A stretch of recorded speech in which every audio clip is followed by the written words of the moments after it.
Hi friends, எல்லாருக்கும் வணக்கம். இன்னைக்கு சுவையாரம்பம் சேனல்ல ஒரு எளிமையான சுவையான கீரை சாதம் செய்ய போறோம். இது recipe number 7 for bachelors and beginners. இந்த சுவையான எளிமையான கீரை சாதம் வீட்டில் இருக்க பொருட்கள் வச்சே செஞ்சிடலாம். கசப்பு புளிப்பு சுவை இல்லாத எந்த கீரையில வேணா செஞ்சிடலாம். தேவையான பொருட்கள்: ஒரு பெரிய வெங்காயம் எடுத்துக்கோங்க, ஒரு இலை, ஒரு சின்ன பட்டை, 2 கிராம்பு, பாதி ஸ்டார் அனீஸ், 4 பச்சை மிளகாய் எடுத்துருக்கேன். காஞ்ச மிளகாய் கூட போட்டுக்கலாம். இது சிங்கப்பூரில் கிடைக்கிற கீரை, நம்ம ஊர் தண்டு கீரை மாதிரி இருக்கும். இது ஒரு கட்டு எடுத்துக்கிட்டேன். 4 பல் மலைப்பூண்டு எடுத்திருக்கேன். 1/4 டீஸ்பூன் மஞ்சள் தூள், 1 டீஸ்பூன் மிளகாய் தூள், 1/4 டீஸ்பூன் கரம் மசாலா. இதோட எண்ணெய், தேவையான அளவு உப்பு. கடாய் சூடானதும் தேவையான அளவு எண்ணெய் ஊற்றிக்கிட்டேன்.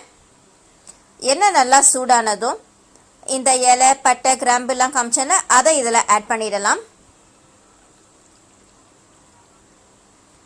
இது எல்லாம் எண்ணெயில் நல்லா வாசனையாக பொரிஞ்சு வந்ததுக்கப்புறமா பச்சை மிளகாயை ஆட் பண்ணிடுறேன்.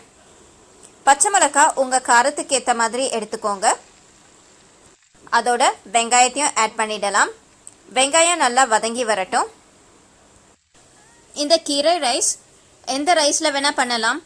பச்சரிசி இல்லை புழுங்கல் அரிசி, சாப்பாட்டு ரைஸ் இல்லை பாஸ்மதி ரைஸ் இல்லை சீரக சம்பா, எந்த அரிசியில் வேணால் பண்ணலாம். தண்ணி மட்டும் அந்த அரிசிக்கு ஏற்ற மாதிரி எந்த பதத்தில் வைக்கணுமோ அந்த அளவுக்கு பார்த்து வச்சுக்கணும். நான் சாதா சாப்பாட்டு அரிசியில் தான் பண்ணியிருக்கேன். இப்போது இந்த வெங்காயம் நல்லா வதங்கிட்டு இருக்கு. நல்லா வதங்கி வரட்டும். இங்கே பாருங்கள், இந்த அளவுக்கு வதங்கினா ஓகே. இப்போது மசாலாஸ் எல்லாருமே ஆட் பண்ணிடலாம்.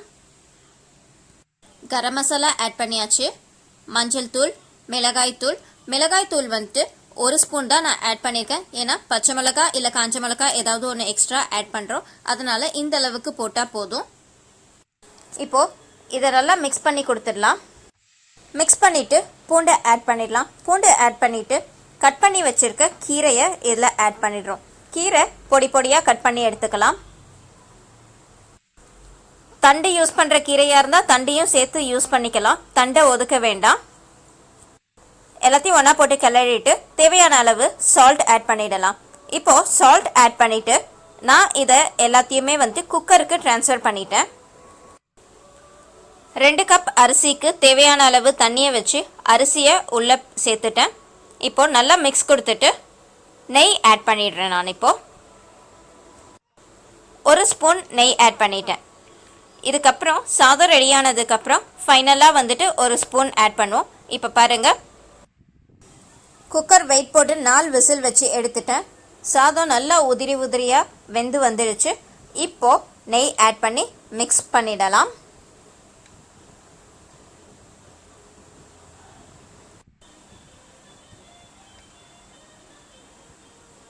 சாதம் நல்லா உதிரியாக இருக்குது பாருங்கள். நீங்கள் குக்கரில் வைக்கிறதா இருந்தால் உங்களுக்கு எத்தனை விசில் வைக்கணும்னு உங்களுக்கு தெரியும். அந்த மாதிரி அதுக்கேற்ற மாதிரி வச்சு எடுத்துக்கோங்க. இப்போ பாஸ்மதி ரைஸில் இது பண்ணுறோம்னா நான் பண்ண அந்த பேன்லேயே தண்ணி ஊற்றி பாஸ்மதி ரைஸ் வேக வச்சு எடுத்துக்கலாம். ரைஸ் ரெடி ஆகிடும். லஞ்ச் பாக்ஸில் என்னோடய ஹஸ்பண்ட்க்கு பேக் பண்ணிகிட்ருக்கேன். இதுக்கு சைட் டிஷ் கத்திரிக்காய் முருங்கைக்காய் கிரேவி பண்ணிட்டேன். சூப்பரான கீரை சாதம் கொஞ்ச நேரத்தில் ரெடி ஆகிடுச்சு. இது செய்யறதுக்கு ரொம்ப சுலபம், ப்ளஸ் சுவையான ரெசிபியும் கூட. தேவையான பொருட்கள்லாம் முன்னாடியே எடுத்து வச்சிட்டோம்னா வெங்காயம், தக்காளி, கீரை இதெல்லாம் கட் பண்ணிவிட்டு சமைக்கிறதுக்கு 1/2 அன் ஹவர் மட்டும்தான் ஆகும். கண்டிப்பாக எல்லாருமே ட்ரை பண்ணி பாருங்கள். இந்த சுலபமான ரெசிபி எல்லாருக்கும் கண்டிப்பாக பிடிச்சிருக்கும்னு நினைக்கிறேன். பிடிச்சிருந்தா லைக் பண்ணுங்கள், கமெண்ட் பண்ணுங்கள், ஷேர் பண்ணுங்கள். மறக்காமல் சுவை ஆரம்பம்க்கு சப்ஸ்கிரைப் பண்ணுங்கள். சப்ஸ்கிரைப் பண்ண எல்லா ஃப்ரெண்ட்ஸ்க்கும் தேங்க்யூ ஸோ மச். அண்ட் இந்த வீடியோவை ஃபுல்லாக பார்த்ததுக்கு ரொம்ப நன்றி. மேலும் சுவைகளுக்கு சுவை ஆரம்பமோட ட்ராவல் பண்ணுங்கள்.